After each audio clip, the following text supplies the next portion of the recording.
তো এইটার সাথে সিএ এর কোনো সম্পর্ক নেই কিন্তু। এখনো অবধি এই যে নতুন নির্দেশটা জারি করা হয়েছে, এটার মধ্যে এখনো বলা হয়নি যে তাদেরকে নাগরিকত্ব দেওয়া হবে। তাদেরকে ভারত সরকার বলেছে যে রাজ্যে রাজ্যে ক্যাম্প বসাতে, ক্যাম্প গঠন করে সেখানে গিয়ে তাদেরকে যেই উপর থেকে নির্দেশনা আসবে সে অনুযায়ী কাজ করে তারা কিভাবে এসেছে বা 2024 সালের 31শে ডিসেম্বরের পরে যারা এসেছে তাদেরকে কি করতে হবে সেই কিছু কিন্তু নির্দেশ দেওয়া হয়েছে।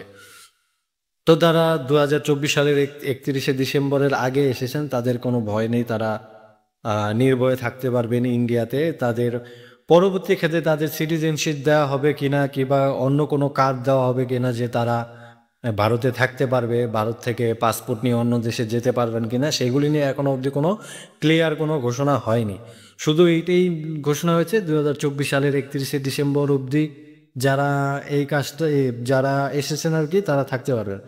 এইটা নিয়ে দেখেছি আমাদের কবিয়াল অসীম পাল অনেক কাজ করেছেন। সে 2024 সাল সিএ একটা যে রয়েছে সিটিজেনশিপ অ্যামেন্ডমেন্ট অ্যাক্ট 2024-এর 31শে ডিসেম্বর অবধি করার জন্য সে অনেক করতেছে। আমরা সেটা দেখেছি, তার যে ভিডিওগুলি আছে তার মধ্যে তিনি বলেছেন।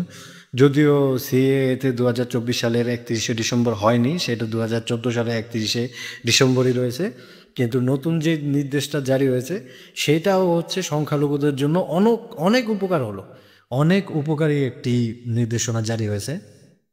তো যাই হোক, পরবর্তীতে সিএ বাড়ানো হবে কিনা সেটা আমরা এখনো বলতে পারছি না, বা এই যে নতুন যে নির্দেশটা জারি হয়েছে সেইটার মধ্যে সিটিজেনশিপ দেওয়া হবে কিনা সেইটাও আমাদের এখনো মানে আমরা এটা এখনো জানি না, এখনো বলতে পারছি না। তো যখনই খবর হবে আমরা এটা আপডেট করব। ধন্যবাদ সবাইকে।